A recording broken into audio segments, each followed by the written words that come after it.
I will drop you the full link to like all of these particular accidents. I'm only about 11 minutes like there's a little bit more, so I don't know if they're going to cover some of the not stuff, but I definitely want to cover the Columbia. I definitely want to cover the Columbia accident. Okay, I think I might have gone a little too far back, but let's go.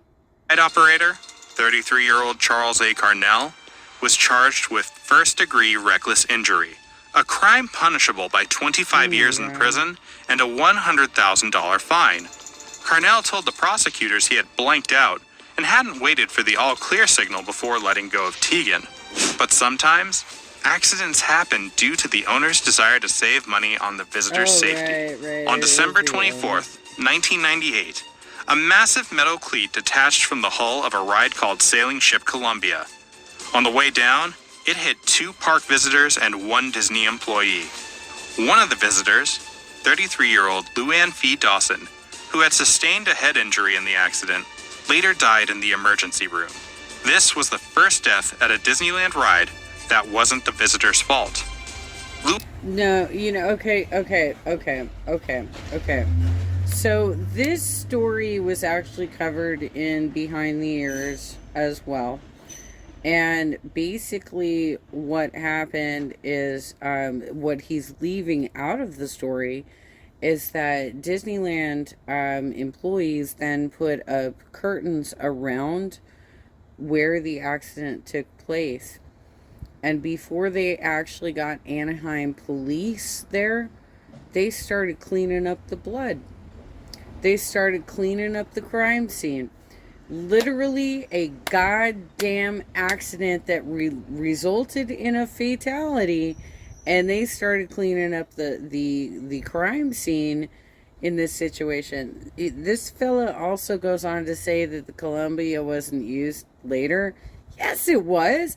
It was literally part of the Fantasmic fucking production that they did around the Mark Twain Island.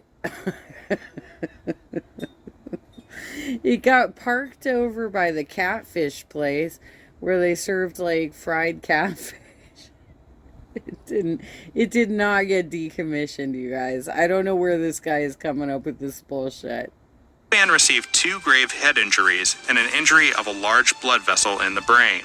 His wife, Lou Vuong, also sustained head trauma but survived.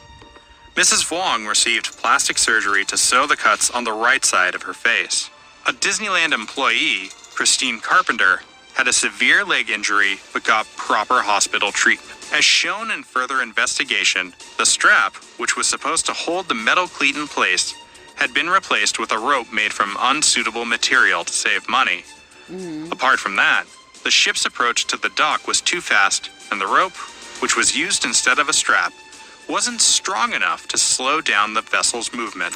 Responsibility for the accident was attributed not to the ride operator, but to the park management. The victim's family won around $25 million in court. The Columbia ride remains out of operation to this day. The incredible heights of... I don't know that that's actually accurate. I don't know that that's accurate. Okay, you guys, like, this is Disneyland 2023, Sailing Ship Columbia 2023.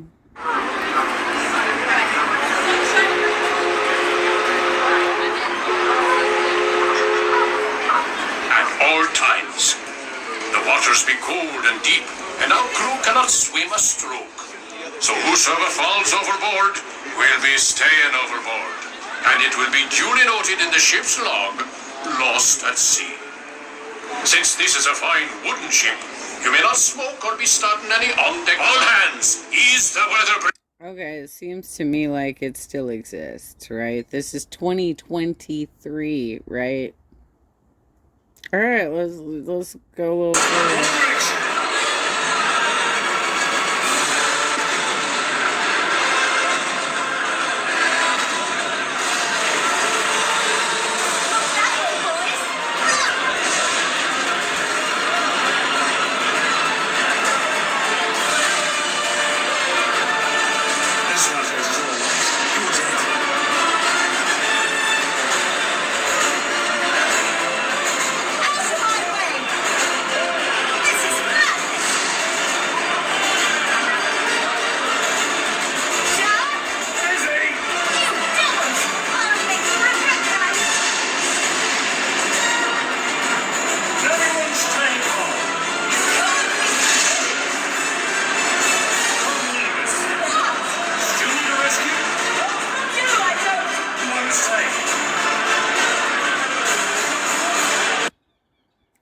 Okay.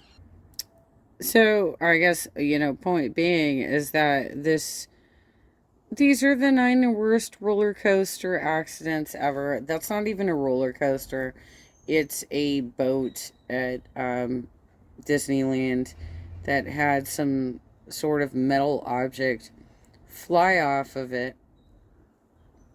It hit 3 people, apparently, according to his information, and one of them died. And basically, because Disneyland thinks they're like a sovereign nation or something, they just basically roped off the area and started cleaning up the scene before Anaheim PD could even get there. But that's what happened. That's what happened, you guys.